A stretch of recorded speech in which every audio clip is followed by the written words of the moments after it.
and a community advocate. Thanks. Sean? And I'm on the Behavioral Health Subcommittee. Maybe. Do you want me to pick someone?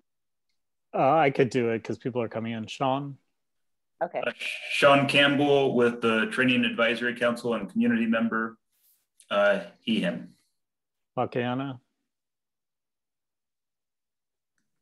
Hey everybody, Lakiana Drury, he, him, his pronouns, member of the steering committee and the racial equity subcommittee. Sam? Sam Diaz, he, him, his, please, mayor's office. Mary Claire? Hi there, Mary Claire Buckley, she, her, and I am from the Portland Police Bureau. Corinne? Corinne Alfonsi Fréchette, and I'm a homeless shelter worker. And Claudia?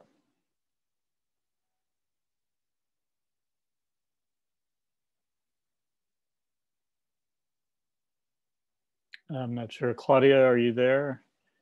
Claudia is a PCCEP staff member and might be indisposed at the moment. So Taji, take it away.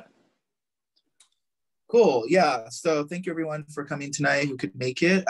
We will be having a corporate patrol work session today. Oh, Claudia, there you are. Hi. You want to introduce yourself? Oh, hi everyone. I'm Claudia. I'm the project assistant for PCCEP. Sorry, I was trying to connect my microphone to my Zoom, but I am here and thank you guys for joining us tonight. Thank you, Claudia. Yeah, so today we'll be doing another work session. It's not one of our final. I think we'll be having one or two more opportunities to, go through this stuff before we're going to be bringing it up to votes or anything like that. But we are doing a corporate patrol reimagining. We are looking at these recommendations that have now gone from a former brainstorming into a little bit more structured format here. And so we have the opportunity tonight to look at these, and we have 10 different topics separated by either bureau or division of PPB or area of focus is the sort of delineations we made here. I don't think this was shared out yet, so I'm going to share a link to it right now. It is on comment, and we will have the opportunity to look at each of them, talk about them, and there's context provided for each of them that we could read, or you could read on your own if you had any questions about any of the specific areas. Any other context, Elliot, you wanted to give? Your mic's muted, sorry. Just in terms of the what the schedule is going forward, we hope to hone down what are the draft recommendations tonight with you all, and then work either to put this out on the map apps or Google form, because what we want in additional to comments on this are actual responses, like you strongly agree or disagree with the proposal, so we could get some sort of data on the sense of where people are on each of these recommendations. That can be useful for us to go through another revision. So we're working with Sam to figure out whether the map app can do that. If not, we would use a Google form to do that. And then the goal would be, I think at this point, Google to form, bring it. Go ahead. Oh, sorry, I think I'm lagging, so it might have came a minute ago, but I was just saying that Google Form will allow us to also have the responses available for everyone to see if we were to use that platform. So if that was anyone's worry, and we also could veto the issue of names on that as well with the optional features on Google Form. Continue, I'm sorry. That's okay. So then, if we are able to get this out next week, April 7th, I think we were shooting for, then we would give a month for people to comment. So that means till May 7th. And then we would further based on, and by that point, we would have our data analyst who would have provided the analysis of the comments we got on the first map app. And we'd incorporate all that stuff, bring it to PCCEP for the May board meeting for a vote, and then bring it subsequently to City Council. So that's the...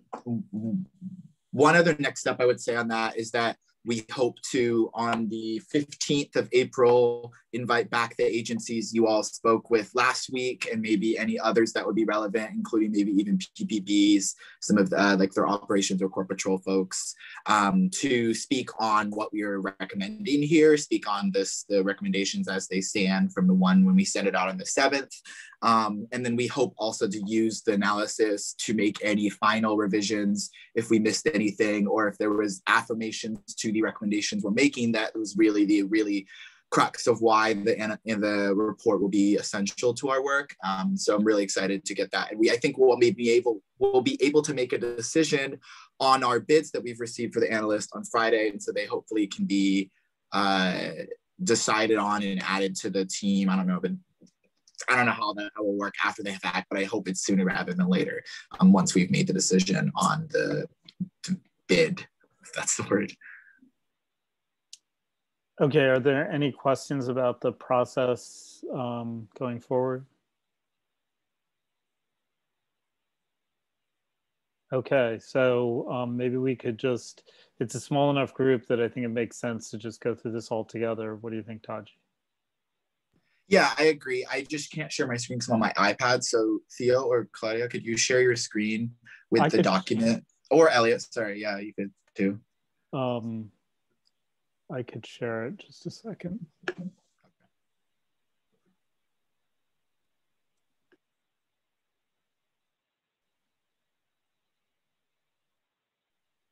Okay, so Taji, why don't you start by talking about the first section? Sure.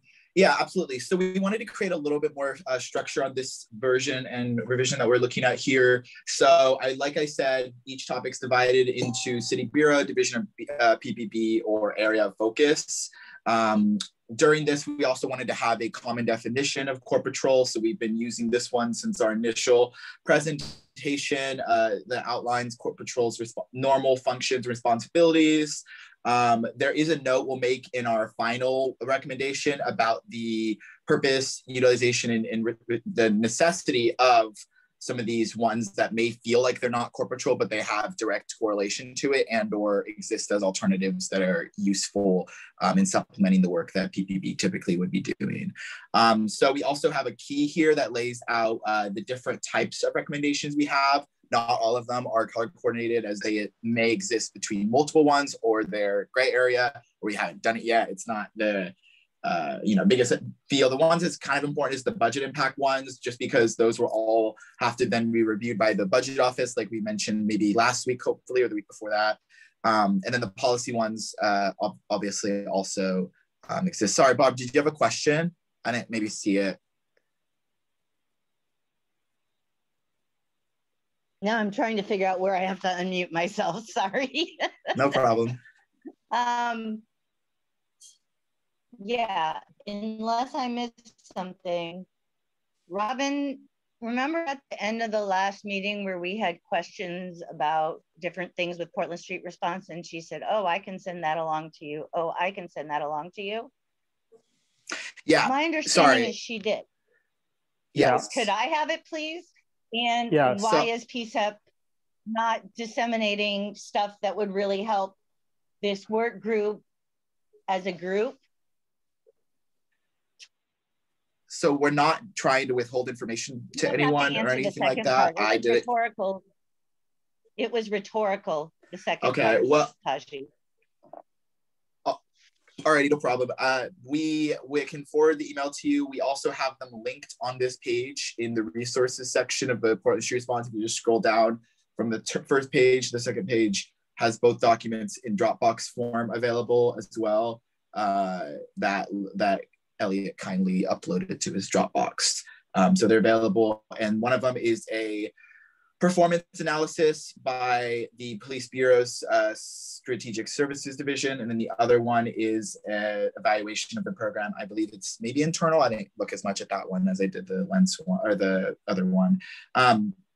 Both of them affirm the recommendations that we're making here, which is really good. Basically saying how right now PSR could be handling 50% of Lens calls, and that can be representative or proportional to the actual city. We don't have the exact number of how that would be proportional based on the populations or anything, but there is a proportionality to the rest of the city in regards to calls that could be handled by PSR. That hopefully we could even get from our analysts if they can do that number crunching that I can't do. Okay, yeah, so this is the whole document. So any other questions? Let me just make a suggestion based on Barb's question, which is to, on the PCCEP website, create a tab for Core Patrol, because I think we're getting a lot of data and information that we should be sharing with the public. Taji and I don't have access to changing the website. We would love to put that up. So maybe Claudia, if you could create a tab, we will send you the information. So yeah, that's fine. I can create tabs. That's fairly easy. So if you guys want to have that Core Patrol tab added to the website, I can do that for you guys. And we'll try to make sure we put accurate titles so everyone knows the relevance to them. And thank you, Claudia, for being able to take care of that for us. Okay, well, does anyone have any questions before we start scrolling into the first one? I can't see the hands on my little iPad. But Ellie, if you see anything, let me know. Okay, cool. So let's get started. The first one is the Portland Street response. If for context sake, I'm pretty sure hopefully everyone here knows what Portland Street Response is, but I'll just read lightly what they have here. Portland Street Response is a Portland Fire and Rescue program meant to provide a non-police alternative for low-risk calls for service, involving individuals experiencing mental health issues, individuals experiencing addiction issues, and/or the houseless. So that's what the Bureau is. We also had Robin here a couple weeks ago to talk with us, and we'll be able to talk with her again on the 15th, like I mentioned. So the recommendations here are the following for. The first is increase in funding for PSR over the next 5 years to account for 15 to 20% of calls based on the analysis that's been done on them so far. Expanding program to cover the entire city sort of works, in tandem with that first one, really. This next one is review the calls the public disorder call. Review the calls that the public. That's not correct.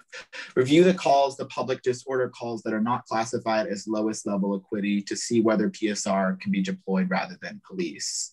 So this is similar to this. This is all working under the impression that there's the ability to, do some sort of reviews to prove that what we're trying to argue here with how PSR could handle the services.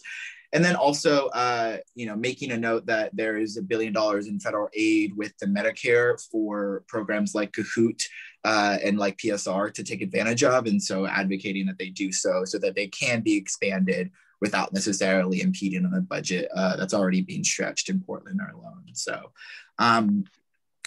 okay, so. Sorry, Medicare also, or Medicaid? Might be the one, whatever one, you probably know more than I do. So, okay. I am, Taji, if you know, Taji, I'm not trying to ride your ass. I'm really not. Sorry. No, I'm serious. I have no idea. I don't know which one it is. It's most likely Medicaid. No, that's it's for poor people. Okay. Medicaid and Medicare. I don't know why it's so hard to understand. Amy's voting for both. I'll leave the island. Joking. Thank you both for your comments. I'm sure still. Does anyone have any other comments or questions about these recommendations? They can be substantive, they can be why do they exist, and anything in between. So yeah, would love to open it up here. Another thing I wanted to say is that we noted the current funding for the ones that we did have the numbers for. Like Barb, now I do see your hand. And so they'll be mentioned, obviously the green ones impact the budget. So we wanted to include the budgets for this. Okay, awesome. Barb, what's up?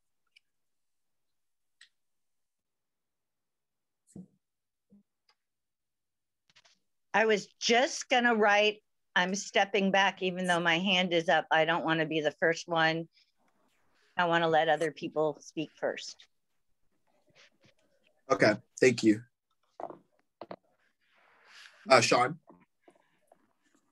I'm good with pretty much all of it.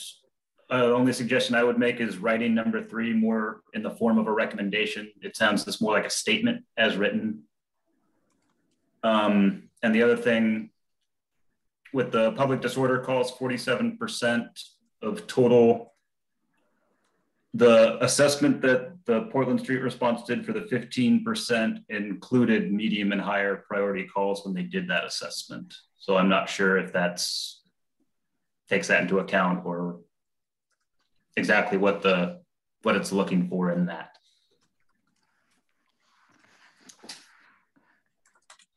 Okay, I'm noting both of these as comments as a better way to make sure it stays organized. So I wrote both of those as comments on both points. Thank you, Sean. And so I really think that will help us better when we're further talking about it, and then we'll fix that. Sean, could I ask you a question about that? I thought you said last time that they were taking the lowest acuity calls, and that's why it didn't add up to 47%. So I guess I'm unclear on what calls of that 47% they're taking.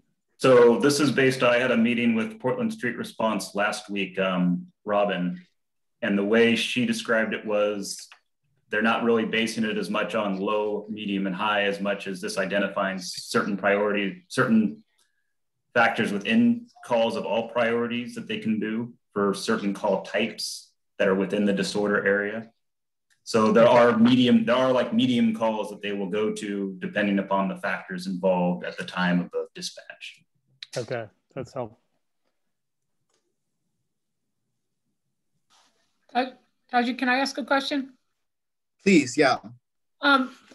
Just from, for clarity, just for my edification, on number 2, it says review the disorder calls. Are you, does this clearly, Portland Street Response was created to deal with people with mental health and addiction, as well as houseless. So is this still going to have that qualification, or are you, or is this suggestion to take things other than mental health and substance abuse calls when you have number 2 that says, look at all the public disorder calls? It's number 3. No, number 2. No, number 2. Okay. I can answer that. So yeah. I think that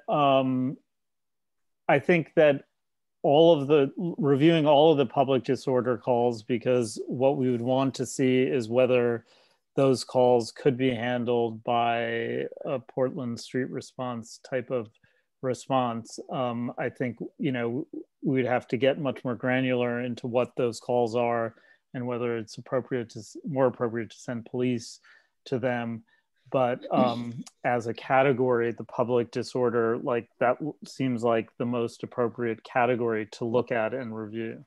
Sure, and I'm not talking about the category. I'm asking, would the qualification of it being related to a mental health, substance abuse, or homeless person still be in there, or would it be just any public disorder call? That's what I'm trying to get at. It's not clear to me whether you're saying expand street response to things that are not what their original focus was, which is those people and those types of calls. Seriously, right. You know better than that. Those people. So in terms of what those other calls are, I think that's what we would want to look at and see whether in fact Portland Street Response would be appropriate for those type of calls. I mean, not having an idea of what those type of calls are, I couldn't say, but if I wouldn't want to limit it to just the mental health and alcoholism and addiction, if that's what you're asking. Yeah, that's what I just wanted to know. Yeah. Yes. I think something that we should talk to Robin about, and I think it's something that should be talked about more, and deciding whether or not that would be something that we would be, because it would be, it would be. Yeah, because the team is a mental health professional and Right. I have a question. I have a question, Taji. I guess my question is, would it affect the speed of response in any way, shape, or form? So that review, would it be immediate? Would we get the same dispatching that we would get if it was directly PPP that responded? What can you?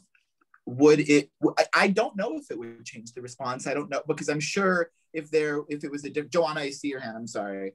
You're right after this. I could see how it could necessarily decrease the time it takes to respond to a call, but it also matters, like a disorder call is a very general determination or level. It doesn't necessarily say it's a disorder call for an exit crisis, or it's a disorder call because someone's drunk, and would drunk be considered something that, you know, like, so like, or, you know, inebriated, Sure. would so to say. I don't know. Sure. I guess the parameter of the speed and response would be probably really appreciated by the community. So maybe to tie it in some way in the recommendation. I'll make note of that. Elliot, could you take Joanna's question while I write that? Yeah, Joanna, please.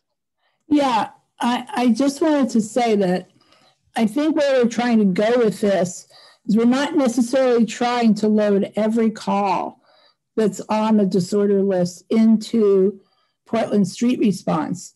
There may be other forms of responders that could be developed. Some people have talked about, you know, the, what do they call it? The PS3s and that kind of thing. Could there be, so that's the issue. We don't know we know something about what these calls are.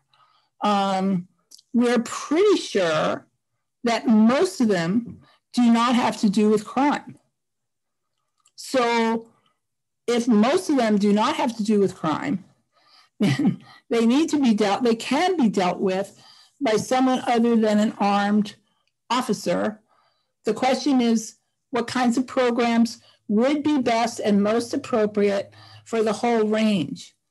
So nobody wants to prejudge this, but I would say also that on the question of response time, it depends on what you're talking about.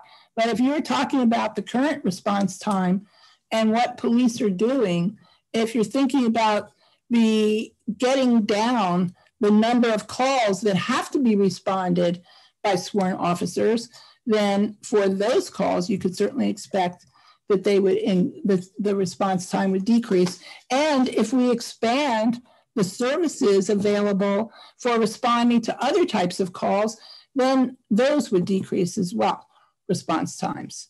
So that's where we're trying to head here, in my view.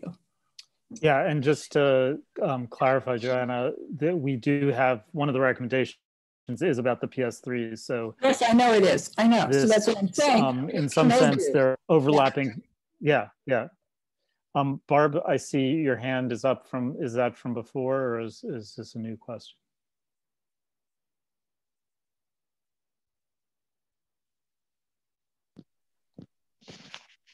It's from before, but I feel like without somebody from Portland Street Response here, without the information that Robin said she was going to send over, there's questions on here that they're not up to us or we don't know the answers to. So I'm not sure. So let me just respond to that. If you look under the resources, the Lens Police Performance Measure Analysis and the PSR Program Evaluation is what Robin sent to us. So those links will take you to that information, and basically. Wait, where am I supposed to go for those? If you look under resources, there's recommendations, background, context, resources. Okay. The tab on the PCCEP page? No, this is in the information. In the document that we're looking at. Yeah. Oh, yeah, right. Okay. So there are links there to those documents. Yeah, those are the hyperlinks. I got it. Okay, so great. And in terms of getting back to those bureaus, our plan is to precisely bring those bureaus together once we've honed this down to get precise feedback from them on, you know, what we're missing or additional information. So that's next up. Right, I get that. I guess I didn't want everybody to get caught up on things like that. So, okay, whatever. I'm behind, not a big problem. Great. Any other questions? Sean, did you have a... I just had a suggestion of, it seems like kind of the sticking point, because I think most people would agree looking for other ways to expand a program or a similar program like this is a good thing. It seems the sticking points on this reviewing all public disorder calls, I'd like to see it be a recommendation of look for other ways to expand it, but with the understanding that this program is meant to do mental health, houseless, and addiction. And from some conversations I've had with Portland Street Response, one of the fears is people overly seeing it as a one-size-fits-all solution / alternative to policing, which it's not meant to be. And I don't think we as a community, I get nervous when we're trying to basically say it could be everything when it can't, but that doesn't mean we shouldn't explore other ways it could be expanded. For example, I know right now that they don't go to suicides or suicide threats because that's under the settlement agreement having to go to certain parts of the police. So that's an area that could be expanded. You know, stuff like that as opposed to this very broad idea of it, if that makes sense. Yeah, that totally makes sense. And I think that's a good clarification that Joanna was making. Like, we shouldn't load everything onto PSR, you know, because it's better if they perhaps do have a focus, and then we have other groups dealing with other kinds of things. So Amy, I see your hand, and then Joanna, I don't know if that's an old hand, but Amy. Yeah, as I'm looking at line number 3, basically, from what my understanding is, the Cahoots model is kind of like paid for out of a totally different bucket. Up here, the responsibility really needs to be shared with HealthShare, Care Oregon, and the county, because the city and the county have partnerships in a lot of other projects. And to bring forward the money, we really need to spell out who the funders are of these additional resources. Like the $1 billion federal money would be distributed by HealthShare because they're our CCO. So, and under them is Care Oregon, which is the huge insurance company who pays for a lot of special programs. So maybe we should say that the money would be like managed or operated by the local CCO, I think there's maybe one or two, but yeah, and kind of let people know where the money flow is. I hear that in talking to Sam Diaz and Asena, their advice to us, which I agree with, is we want to stay at the vision level. Like, this is our vision for community safety, and then it'll be the job of the city council to deal with how they're going to come up with the budget, where this money is going to come from, how they're going to establish those kind of relationships you're talking about.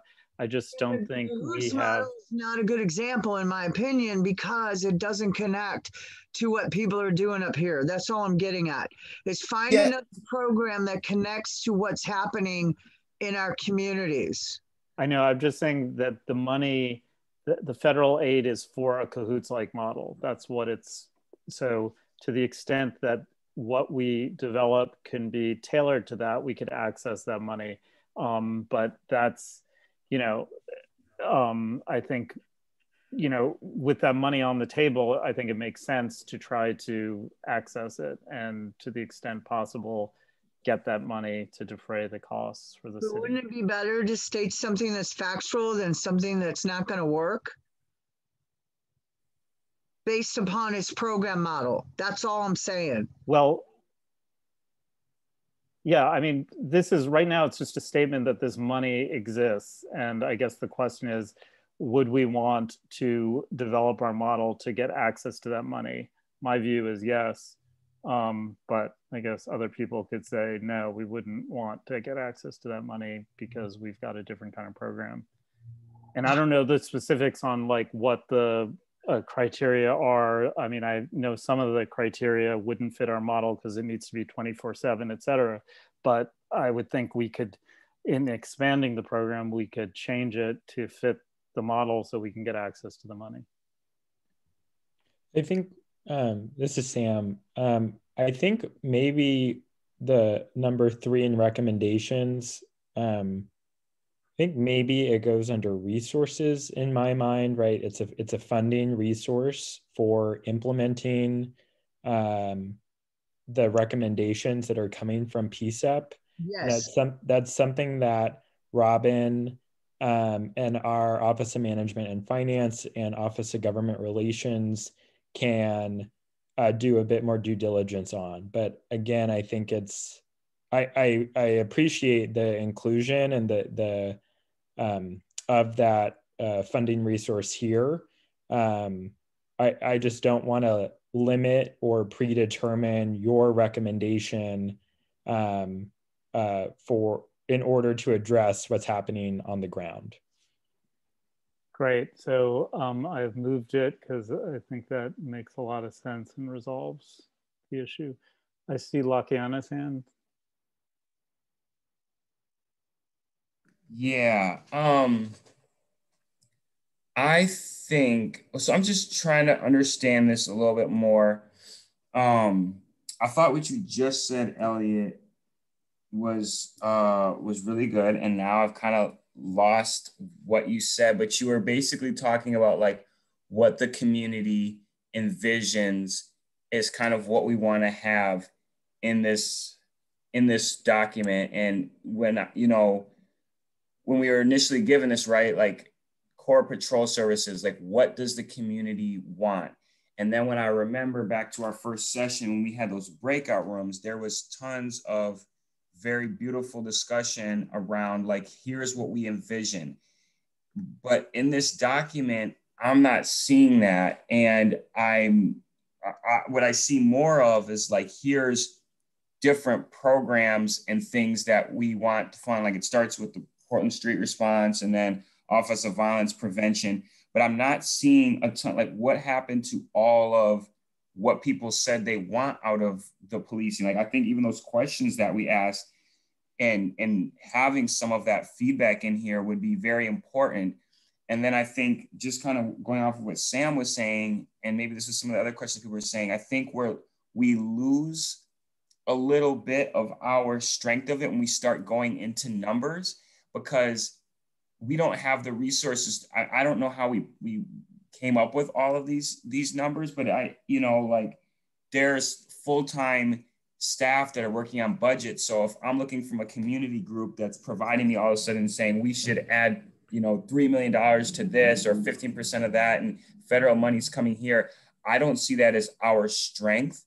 And when I think of Core Patrol and what PCCEP could offer, I see it as sticking to like, what are the things that the services that the community wants our police bureau to be doing, kind of like that first meeting. So I don't know where or how we can bring some of that, those notes that were there and some of that stuff here, because this to me reads more like what programs we want funded, but doesn't really speak to how the community wants the police to engage them. And there was such beautiful dialogue in there. So those are just my initial, I think we're straying into areas that aren't our strengths and don't speak to what the community had shared with us. So I hear what you're saying. And I think, in the final document, I think what we would do is uplift those general comments about the community wanting basically unarmed alternatives to police where appropriate, which is the general gist of what I got from the 250 comments and from all of the other comments. But I think that we need to make a recommendation that's more specific than just that needs to be about specific programs. these numbers, I don't think we're using lots of numbers. The number of 15% comes up from the PPV analysis that they did for Portland Street Response. So that is a number that we're not just pulling out of thin air. The idea of expanding it to the city is a vision. And the question of, you know, how much money that adds up to, we're not even addressing here. But what we're doing is at a high level saying, here's a program that if you look at the 250 comments, most people who responded said, yes, we need to expand Portland Street Response. So we're taking that and trying to develop it into an actual recommendation. I feel like if we just stuck to the high level and went to the city and said, you know, we want unarmed, you know, we want alternatives, then we're back to where we are now, which is what 60,000 people told the city council in June. We need to move from the general, the high level to more specific. But then I think the next step is the budget issue, which does need to be done by professionals and the, you know, Office of Budget Management, which will get this document and will provide an analysis. So I think we're somewhere, my view is we should be somewhere in between just the high level and the, you know, nitty gritty. And there's people already like, I was with Lucky, and I'm like really actually like that was where my head was earlier today.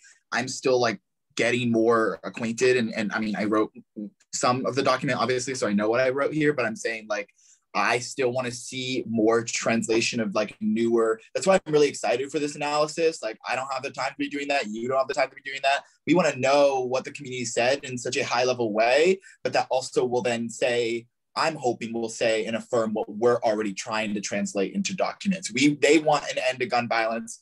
What would we be doing if we said we don't know the solution to that? We just want them to end gun violence. We want to point to those solutions like the Office of Violence Prevention and their you know, adequate funding. And I see, even I pulled up the Jamboard, people are saying that traffic is one of the largest reasons police, or like traffic stops are one of the reasons people most distrust the police, just because that's what you see in the media. That's what we know, you know, that's one of the most scary incidents for a lot of people of color.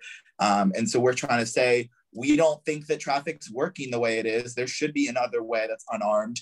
And that's where we're doing very high level imagining of these things. And I really do like when we get to the traffic one, I even added how we can look at what already exists within the traffic division, how we can use that to then say, you know, this is what we need to do to improve it if they are going to exist like that. And how can we do it so they have, you know, less bias and less disproportionate stops. Like that's one of the biggest issues that community was talking about. But I do hear you, and I want to find ways to better amplify those ways. So I don't know if you knew any other ways we could do that besides once we get the analyst report, or ways that like, what do you sort of see, just to go back to like as the way we could, as what you would want to be doing in this process, or see what we should be recommending on in the process? Yeah, so I hear that too. So I think, I don't know, maybe it's just the way it's set up in here, but I think maybe bringing some of those comments into some of this, like putting that was the plan for the final document for sure. I'm already made a document. I started pulling quotes from this map app and the Jamboards to then put in the final report, but there's no reason to put it at this level of a document. So okay. I'm definitely, yeah, so I would suggest doing something like that, and just making it more clear what the overall themes are, as far as like, okay, because it's like, let me see what it says. It kind of jumps in here. It says Portland Street Response, and it says Office of Youth Violence Prevention, but it's just kind of floating out there. So like you were just saying, like it's connected to this, like, you know, we think, you know, this is the issue, and here's where Office of Violence Prevention fits in with that. But then under the recommendations, it says increased funding to, you know, it's $3 million, where it's like, that to me makes me uneasy. I mean, I trust whoever put that number in there, but I don't know where we got it. It doesn't seem like really our, like someone was just saying earlier, like we you know, we're a volunteer body. How would we recommend the amount? We can just say that's what okay. Nike That's what they us. yeah. That's we got that number from them. Like none of the numbers we just came up with, because that would be ridiculous. So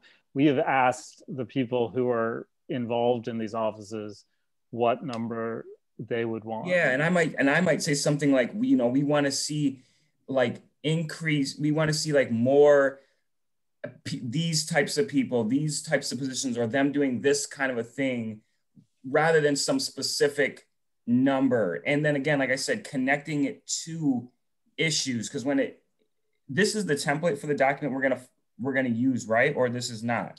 This is basically what this is trying to take the community feedback and the stuff we did at the last work session and come up with a format for the recommendations. But what the final document would need, and there would need to be a preamble, and I appreciate you bringing it up, that explains where these recommendations come from. In other words, the vision, and then these things come after that. But for the purposes of this work session, we just, because I think the vision statement is something that is in some ways easier than the details of these recommendations. So we wanted to sort of work on these. Group them so that they correlate to things, bring out the community voice, and just, I think we don't have to like, I don't think we need to say like, this specific number of funding, but I think like the things that the office provides, like whatever it is what are those things that $3 million, or if that's $3 million increase, or just like increase, what are the things in it that would go to it? That's my suggestion, because to me, just the document seems unclear, and it reads like things that programs we want, but yeah, thank you, Lakiana. I think what will be multiple things I pulled from what you said. Like, I think there is a great example within just the Office of Violence Prevention specific one, like the fact that we should also have another recommendation that addresses the issue of a lot of their programs are really focused on interventions and pre-incidents. And so advocating for actual preventative measures that stop the root causes of the physical and violence issues is another thing. I know we say it here, but I think we need to more explicitly write out like, what does that look like? Because I know that they have grant programs, they disseminate funds. That's what a lot of this funding would be going to increase. It'd be going to increase those positions, but that's not articulated. So we'll do that. And then the other thing I heard from you that I think is really great, that was going to be included in the final one, because I was going to run into this issue where we don't have larger categories for these yet. So we might end up doing something better than City Bureau, Division of PPB, or other area. Like, I think there's a better way to put it in specific areas that makes it look more digestible, and using, I think, quotes and using reference points might be the best way to do that. Or using the way that we define core patrols in these 5 structures. I think it'd be interesting to maybe put it around that. That's another thought I just had right now.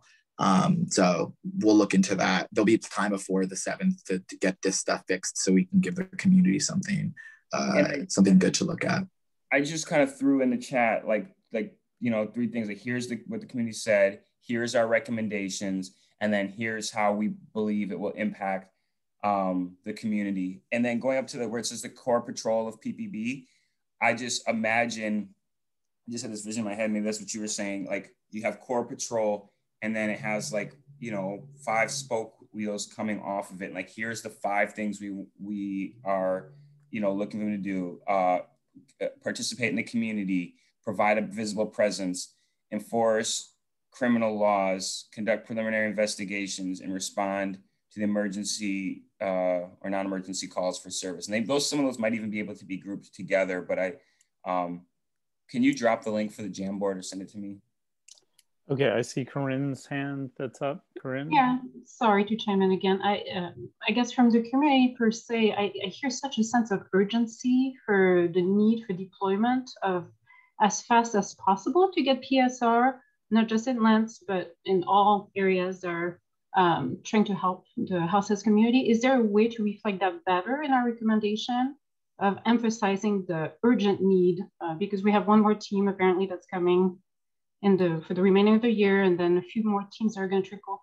But I guess like people are just in high need right now, if we can reflect in some way. Yeah, no, I think what this document is trying to get a document that we could send out to the community to get feedback on. And we do need to do some explanation, but this document is already 10 pages long. And if we're gonna have a survey, we can't, I think if we send a 30-page survey out to the community, like that's not gonna be very accessible. So for this survey, we need to just like bare bones,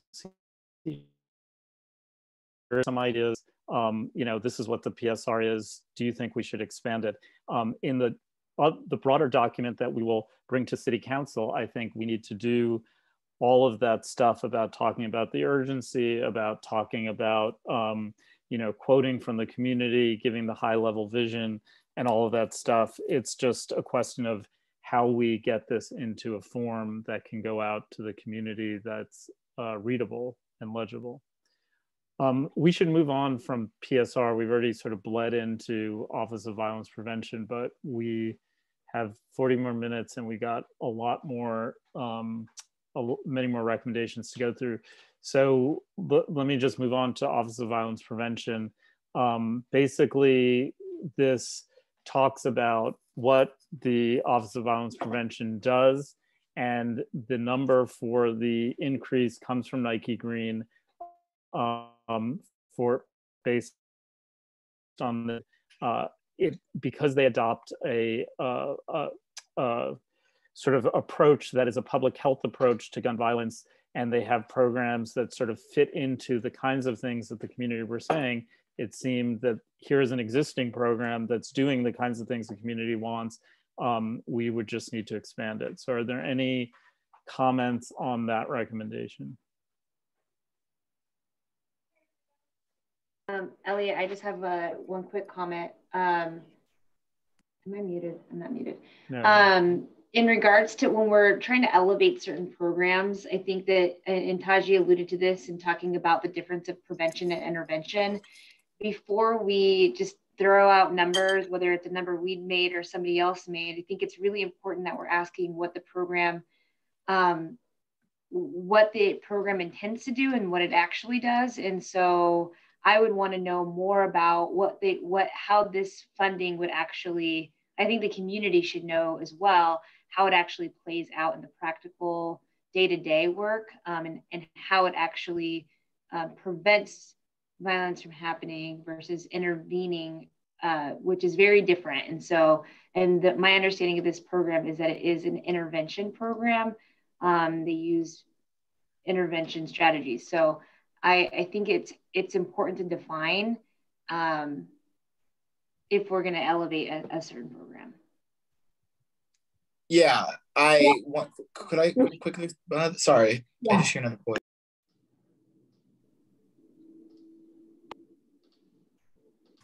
No, you go ahead, Taji, and then call on me. Okay, sorry, I can't see who that was, but you're right after. I was just gonna say that we have, I think, a difficult mandate here, because what we're trying to do is articulate that the GVRT wasn't working and articulate that PPB's general strategy for gun prevention, intervention does not work. And then our alternative in that case would be then the Office of Violence Prevention. I'm apprehensive to, I'm not denying, I agree, like I think their programs right now are interventions. So I'm just not exactly sure how much we have the ability, mandate, or even, you know, or even if we're the role even to comment on the way that they do the programs. I'm hopefully we can put it as this, like this is what we want them to change the program, or not change, but have programs that are funded that work towards prevention rather than intervention. But do you see where I'm sort of like, we don't necessarily, or have not necessarily looked for those same outcomes from PPB. And so I don't know if even Office of Violence Prevention has worked on those things and if they are working on more prevention programs. But in any case, like, I feel like because our limited scope here, that us going any farther than just to say that we would advocate for them would be maybe outside of our, area of focus. Does that make sense? Yeah, I think just like we have lots of data and information around the Cahoots program, right? People love the program. They know it works. They have lots of information to support it. We don't have that same information for this program. And so all I'm saying is that if we're going to elevate it, that we can say we would love to fund this program and give them more funding, with the caveat that we have information that shows its effectiveness, how it's actually impacting violence in our community. Policing is not a prevention strategy, it's a suppression strategy. So it's super important to make sure that we're not falling into the same kind of historical processes that we do, and just like throwing something in there just to do it because we don't have time to get the information. So I know Elliot, you want to move on, but I think that's really important, and we will request precisely that information from them. And I too would like to know more than I know right now about what they're doing in terms of prevention. So I think that's really helpful. Thanks. Elliot, real quick, you and Tashi brought up a really valid point, and so did Marcia, about maybe the community doesn't understand what programs are intervention, what programs are prevention, and then how do they decide where to put their advocacy? Because you know what, I don't always know what programs do what either, and now that you guys are saying it, I think it's really important that we kind of maybe spell it out, and maybe next to the name, we could say that the Office of Violence Prevention is a prevention program, and the ones that are intervention, we could just specify so that people can get used to what that really means. Does that make sense? Yeah, that's a good idea. I mean, I think it's part of all of our education is to figure out what these groups are actually doing. Right. I do want to call on Mary Claire, because I think she had her hand up before. Was that you, Mary Claire? No, that was me. Oh. Thank you, though. Who was up? It was me. Okay, go for it. Thank you. Yeah, just to respond a little bit to what Marcia's point.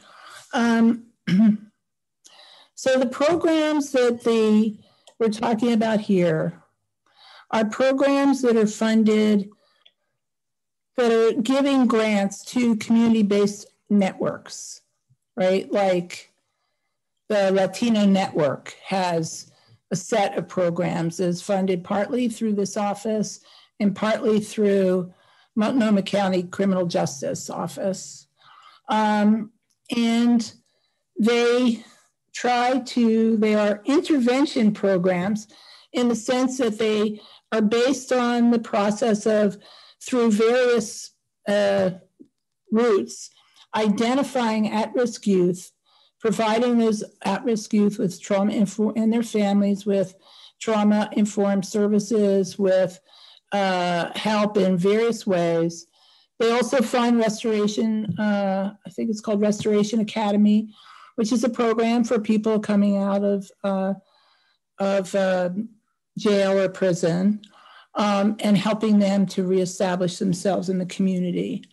If they were to be expanded, they could have wider grants, they could serve more communities. And in terms of the work that they do, the kinds of programs that they're funding have been evaluated. They have been run in many other cities, and they have been positively evaluated. On the question of intervention and prevention, so the way I understand it is that if the people in public health talk about it, is they say prevention is sort of focused more on the root causes. It's focused on things like getting opportunities into the community, expanding, jobs, expanding good jobs and that kind of thing. Those would be like, that's a prevention strategy. The reason this is an intervention strategy is not because it's like what the cops do, but it is because it's dealing with the fact that people get caught up in retaliation. They get caught up in the use of guns. They get caught up in conflict that that needs to be dealt with in the immediate term. So that's where this program is more focused. And anyway, I would just say that asking them, they just to say one more thing, Commissioner Hardesty has been working with some people, and the council had a work session with a professor from Boston University, and they talked about developing better metrics over time and being able to do a better job of getting the kind of information you're talking about, Marcia. But I think that to me, there's enough basis for what the Nike Green's office is funding in the community that it's worth continuing, if we can, for the moment, because we don't have anything else. And I totally agree with Taji that hopefully the work that we're doing now is going to put way more pressure on the government, on the council, to do a better job, of really looking in and asking the kinds of questions of these programs that you're asking. But in the meantime, it seems to me we can't wait, because we do want to fund alternatives, right? Things that work besides, policing. So that's where we're at, in my view. Okay, if I took too long. No, that's fine. Taji, you want to take the next one, traffic and transit? Yeah, and thank you, Jonna, for the comments, and thank you, Marcia, for putting that cost analysis or problem analysis together that the California Partnerships for Communities did. Okay, cool. Yeah. So next one is traffic and safety. Once again, here we put a number simply because the program would be advocating for a new program. However, it does not necessarily mean that we're advocating that they remove all the funding and do it that way. We're just saying, look at exploring new unarmed traffic and transit safety officers, and maybe we should better articulate that, because it says develop a plan to.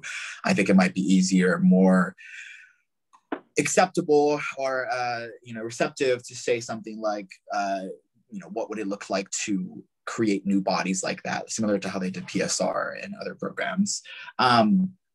So the recommendations for this one are review assessment of PBB's traffic division to identify bias and disproportionate stops, develop a plan to create a new body of unarmed traffic and transit safety officers who would be responsible for enforcing traffic laws and promoting safety on public transit and on the roadways, working with TriMet and their current public safety approach to ensure best practice across bureaus, advocate for revisions to such laws to make it possible for such bodies to exist and operate in Oregon.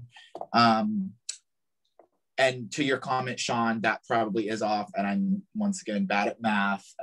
So whatever you said sounds much more like it. I think I just added the two numbers. I saw traffic division, and I saw traffic personnel or traffic something, and I put them together, and I was like, that sounds maybe right.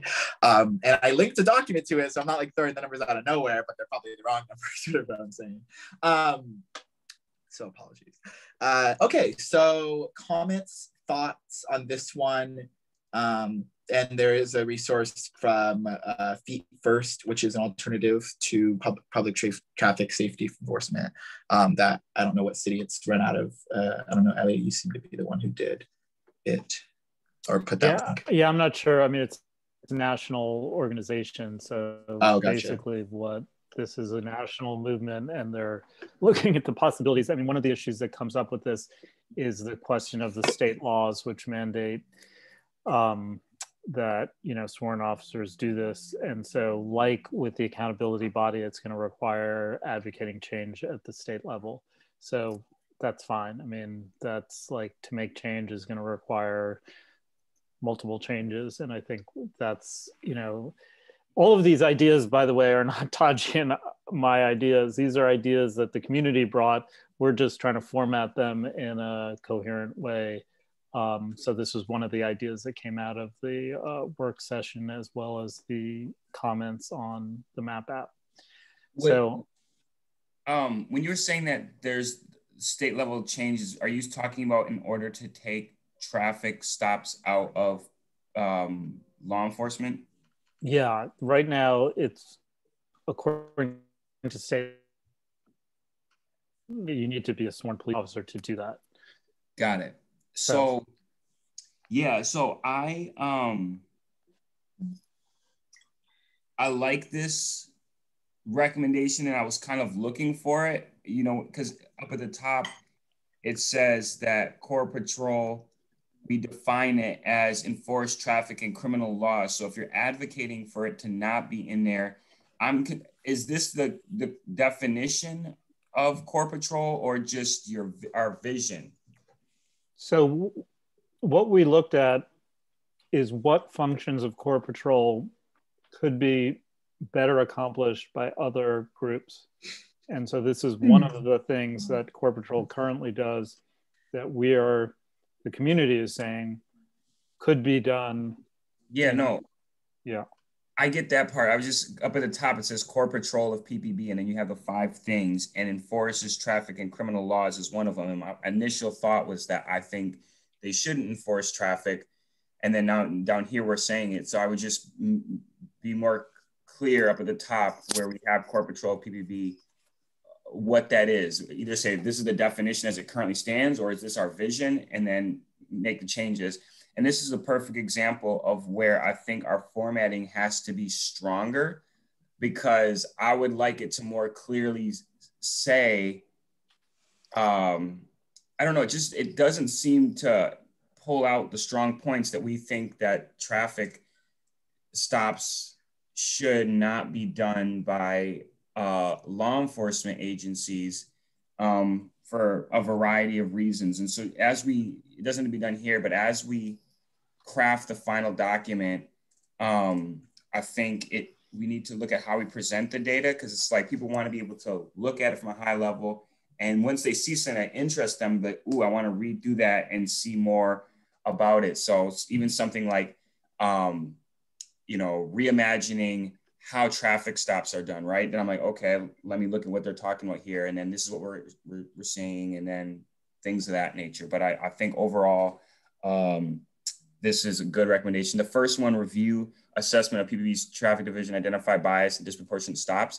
In my opinion, that's already been done multiple times. We know that there's disproportionate stops. We know that there's bias in there. I think it's something more that leads to like, how do we correct and improve them would be the way that I would.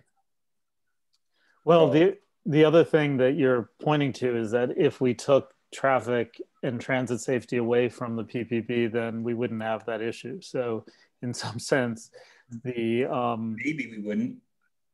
Maybe we wouldn't. So I guess it's to review whatever the new body is, review the proportionality of their stops, of ongoing traffic and transit safety stops. Because I think you're right that a new body could be just as disproportionate as the police are. I see Amy's hand. Yeah, Elliot, when I was reading this and listening to Lakiana, I felt like the two conversations need to be split up, like one section for transit because it's such a vastly different environment, and one for traffic, and then you guys can explore further into your ideas around what you're thinking, and then I think people can read it separately and it would have more impact to split them up. Same topic, category, traffic and transit, but split the paragraphs up. Make one for transit and one for traffic. I think it would read better. Okay, that sounds like a great idea. Yeah. Yeah, we have a lot of formatting things that thank you anyone who's given us feedback on that yet. I really think that this is not what I envisioned as the final version, and really was not meant to, because I think you're right. None of the headings, the traffic and transit safety, access to mental illness resources, those do not articulate in any enough detail why that specific topic exists. Right. But that's not what this document was necessarily supposed to do. And so I apologize if that did become an issue, but we will better articulate that in a version that would be provided to the community. This was sort of working under the impression that folks here are folks who are continuing this work from the last week. They're aware of the sort of conversations that have been going on. So apologies. And we're gonna improve it for the final document. There'll be a better version for sure.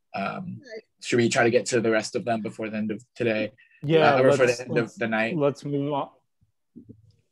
Let's move on to access to mental illness resources. So again, what we tried to do was distill a lot of comments and feedback we got from the community. So we might have missed something, we might have added too much, I don't know. But this is expand access and utilization of a sobering center in multiple locations across Portland, ensure sustainability of the service coordination team, proper ECIT training, for all members, assuring sustainability of the behavioral health unit, and also recognizing that the expanding PSR would help with this. But what we're talking about are sort of expanding other sources that would include stuff within the police as well as stuff outside of the police. So any specific comments on this? Yeah, please remove Unity, because Unity is a hospital. And I want folks to understand it's not a resource center, it's a hospital. It's not a drop-in center, it's a hospital. Well, it's a psychiatric emergency center too, Amy. Well, I refer to it as a hospital so folks can understand that a resource center, which is also being built, I guess, would be more adapted, providing local services kind of thing. And not for the severely mentally ill, but for everybody else. And the other thing I don't see in here is any reference to substance abuse disorders, and the word mental illness needs to go. We got to use behavioral health or mental health. But okay, well, this is a debate because this came from Jason Renaud, who told me not to say mental health or behavioral health. So we're going to have to figure out, I mean, I'm agnostic on the question, but obviously within this community, there is a debate around what language to use. And he was like vehemently opposed to mental health. So I don't know what to say about that. Log in through the Google Home app. Well, the people are against the word illness because they don't want to be defined by their illness anymore. That's what it's all about. People are being defined, instead of by their personhood, they're being defined by their illness. And people are tired of it. And so they wanted to get rid of the word illness and go to something that was softer and less negative, you know, to representing, telling the world what they are rather than who they are. That's why people want to change. Even NAMI's working on getting rid of the I and not using it in public because it's insulting to people who have been damaged by it. No, I hear that. I hear that argument, and why I put behavioral health, but I'm just saying that, well, anyway, whatever, we could change it and you know, have that argument another time. Barb, is that a new hand? Yeah. Yes. Oops. Yes, it is. Oh, my microphone was on. But are there other people that want to go first? I see Lakiana's hand, but I think that's an old hand. So you're up. Okay. So my first question is, who wrote the background context? I can tell you that one. So the first sentence is from Jason, and then the bullet response one is from Sean's initial recommendations, I believe. A lot of this is Frankenstein. Okay, so from a lot I'm of not. different places. And then the next sentences? Which ones? The ones about ECIT. I'm just not sure it's the correct. Yeah, sorry. best. So I'll highlight. So all of this, I'm pretty sure was Sean, and I'm pretty sure this was Jason. Okay, well, if Sean did ECIT, I'm not going to argue. It just seems okay. Well, 30% of patrol officers, that seems really high. But that's good. So I think I'd put it down to 25. I think the last time they did an estimate because of all the people leaving, it's down to 25 now. But is that of the patrol officers of all the officers? Patrol. Okay. I should have trusted you. I shouldn't have asked. Always ask. and so, like the sobering center idea, if you just didn't put unity behind it, that would be happy. And I'm gonna just close my mouth on the whole Jason SUD thing right now. Okay, Mary Claire, I see your hand. Yeah, thank you. I just want to maybe suggest a slight change to number 3. It indicates that proper ECIT training offered and encouraged for all members. That cannot be done under as long as DOJ is here. We have a settlement agreement and we have to have a specialized unit. All members have received CIT training, but there has to be a separate, smaller cadre of officers who are designated as ECIT. If you want, you might, if you want more, you could say encourage training and encourage, proper training offered and encourage, a greater percentage maybe, but to use the word all is not going to happen, at least as long as DOJ is here, because that's contrary to the settlement agreement. So are you saying, Mary Claire, that the DOJ would be against that? Yes, yes. They believe this, it was all about, it started with the Memphis model, and we have a hybrid Memphis model. Portland created its own and they've adopted it.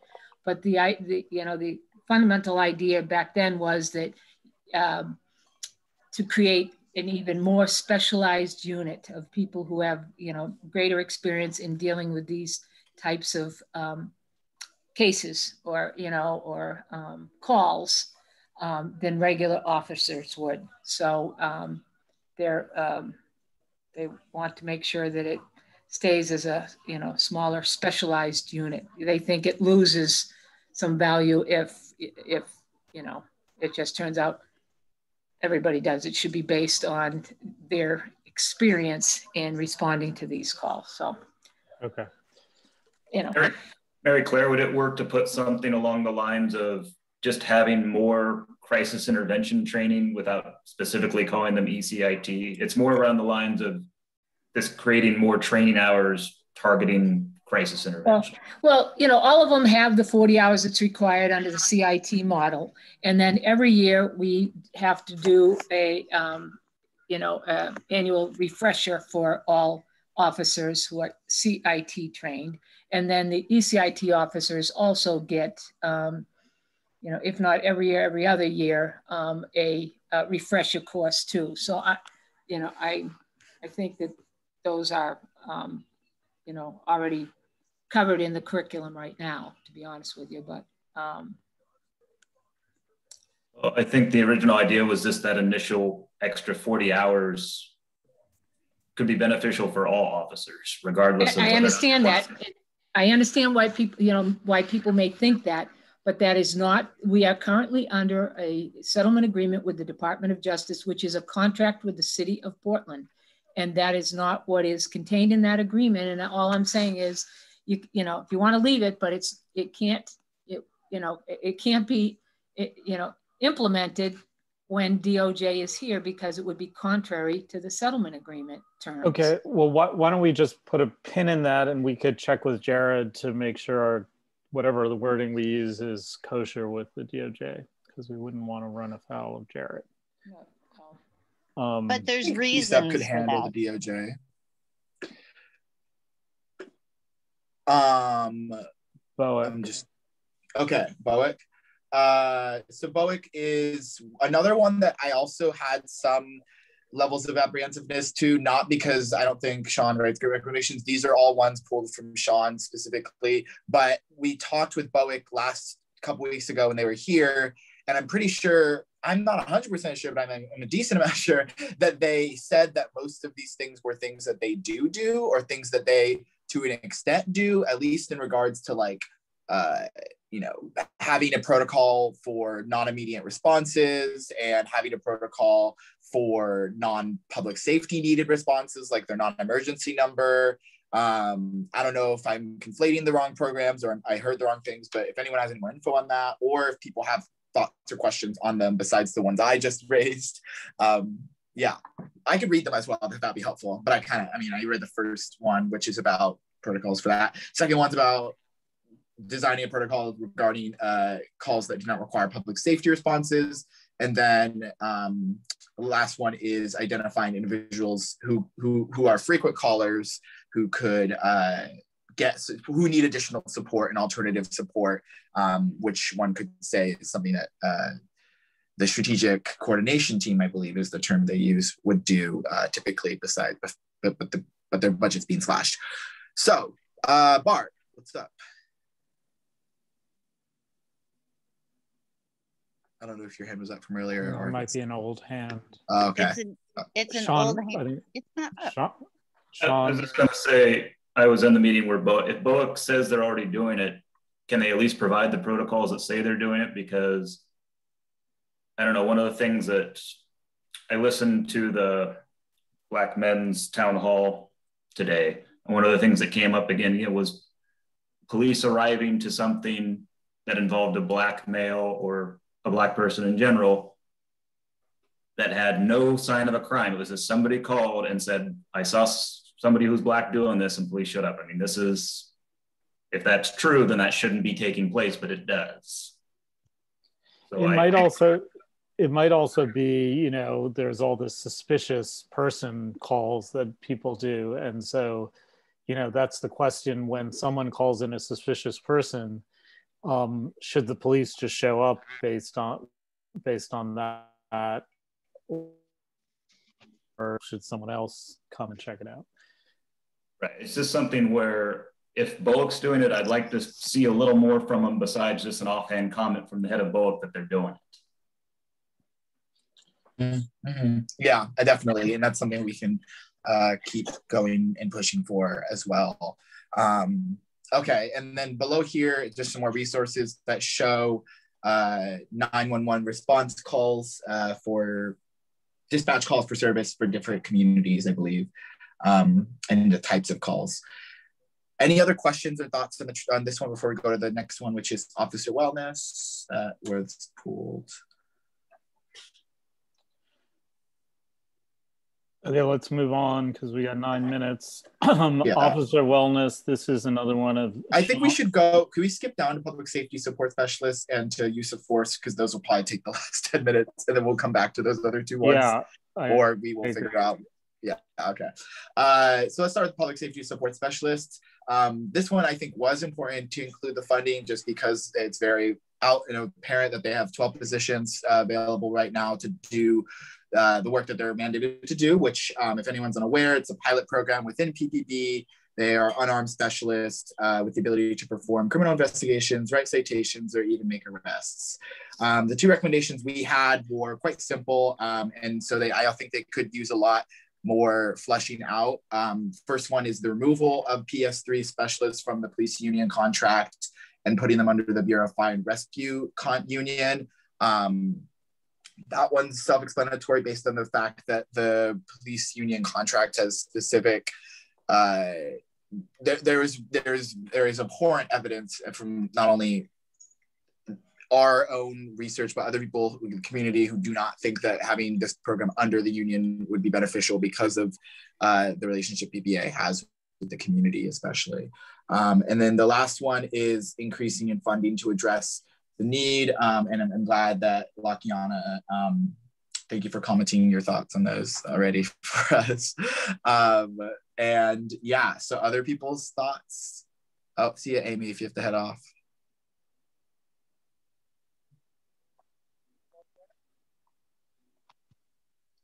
Sean. Oh, Sean. Yeah. One of the things you could probably put is that because PS3s cost less than sworn officers for many of these low calls, that's funding that could go into more types of preventative programs or other things like that, as opposed to having someone making $95,000 a year answering calls that they don't need to be answering, if that makes sense. Yeah. And Barb, your hand went Yeah, up. along those lines of things officers really don't need to be around for. Fire often calls for them to come in and direct traffic, close off streets so their hoses don't get run over. And it seems to me like that's something that the PS3 could be expanded to. And I'd like to see it reflected in there, but if it's not, that's fine. I'll just keep saying it. Thanks. And I think we just should focus, just going to that comment, like, you know, what we want to see rather than the specific action that should be taken, because I think then it allows it to be much more malleable and it doesn't assume that we know these things. And I just, you know, I don't think, you know, yeah, we got to allow it. There's going to be other expertise in here that timing that just has. And so, and even on the second one, increased funding for what reason, right? Like all of these need to have or should have outcomes of what we're expecting to happen. And then if we don't tie it to one specific thing, then it allows experts to say, oh, if that's the outcome you want, well, here's these other 6 options that could also be done, or other things that could be pulled that maybe we aren't always aware of. Okay, let's move on to the enhanced service district. Oh no, use of force. Oh, use of force. Okay, use the last of force. 5 minutes. So this is another Sean thing, which is data heavy. Yeah. So go ahead, I'm sorry. Basically it asks to invest some money in a new record system to increase the kind of data that's available to the public, include officer-initiated calls, include crowd control use of force data on the open data portal, and to modify or advocate for the modification in the union contract so that the new accountability body would deal with all oversight. So that's, I mean, some of that, Sean, some of that is other stuff that we added into this recommendation. So any comments on that? Comments? Yeah. I think the key I was trying to go for with this is there's a lot of data. If you want to like really get into this, we need data, but we don't have a lot of this data because the record systems in the police department is a god-awful mess of siloed databases. And even like I know some of the analysts have to input data by hand still at this point, which should be automated. I mean, there's all these things where if we really want to target in and make changes and really highlight problems, we need the data, and we currently really don't have any aggregate data to use that's easily accessible. Can I, Elliot, can I just suggest, I mean, I don't know what that has, I mean, why the title is use of force. Maybe it's data, you know, something or other, but reading those, that doesn't have anything to do with use of force, nor do I think use of force is, you know, anything about core patrol services. I mean, I assume you want less force used, but yeah, other than that, yeah, thank you. Yeah, well, it would be data transparency and accountability if we want to make like a more accurate title for it. And this is also small or infinitesimal in the larger scheme of what we're trying to get at here. But I do think that I didn't have any off the top of my head, but I really think that there may be more use of force related recommendations after we receive this analysis.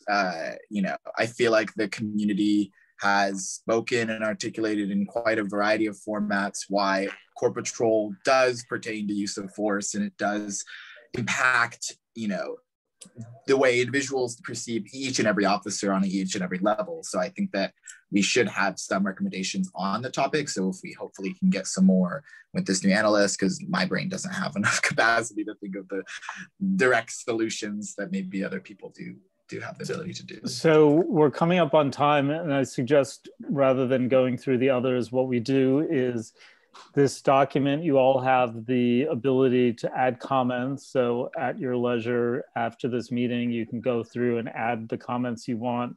I think we can create a separate document with that starts to draft the kind of language that Lakiana is talking about, sort of the overall aim of all of this stuff. Frankly, I would say the reason why it's not there is Taji and I need help. So we are calling on those of you on this call to help us to draft that language. I mean, you know, to just do this took us a bunch of time that neither of us actually have. Just like coalescing the community's comments. So those are the two things that I think could be the takeaways from this. And we have another meeting set up for when, Taji? It's going to be on the 15th, I believe. Oh yeah, the 15th. And we hope to send this out by the 7th. It could end up being the Friday. Either way, it'll hopefully get to everyone's inbox through all the different PCCEP networks. And also thank you everyone for coming tonight and giving your input. And the idea is, again, that we would come up with some kind of survey so that people could respond to these in specific and general ways. So to get more feedback from the community about what's here and also, you know, still ongoing what's missing. And, you know, I think all of these suggestions and comments are great. We just need, we need more hands working on it. So please continue to comment on this document because it'll help Taji and I tremendously. We don't have all, you know, the two of us definitely don't have all the knowledge. And so we rely on all of you. So I think we're at 7 o'clock and we will send out a meeting announcement through the regular PCCEP channels. Johanna, I just want to make sure, did you get the announcement by email for this meeting?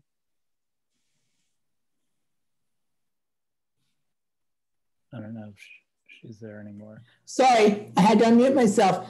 No, I didn't. Okay, so Theo, what is the list we have? Because I thought all the people who, did you send your email to Theo? I don't know. I think that was quite a while ago. We were asked to put it in the chat. I put it in the chat. Yeah. Okay. Well, maybe Theo, if you could go back to the chat to make sure you have all of the people's emails, because I'm not sure we're capturing, like, able to correspond and notify people that these meetings are happening other than announcing it at this meeting. But we need to do a better job of that. Where is this document available? This document, it's shared with you now. It's on a Google Doc. I guess we could put it up on the website.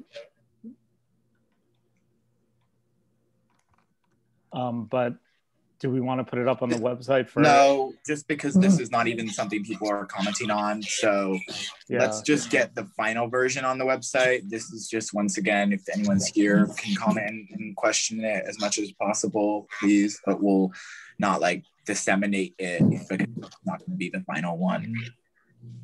And with that, I think we could probably just close and see everyone hopefully on the 15th. And we have PCCEP meetings throughout the month because we love to see everyone's beautiful faces as much as possible. So, okay, so I see Ruthie wrote in the chat she or they got a announcement. So maybe Johanna, you could just write to Theo and send in your email, and anyone else who is not getting emails, send Theo the email so that you're sure to get the next announcement. But the next meeting will be, let's say the date again.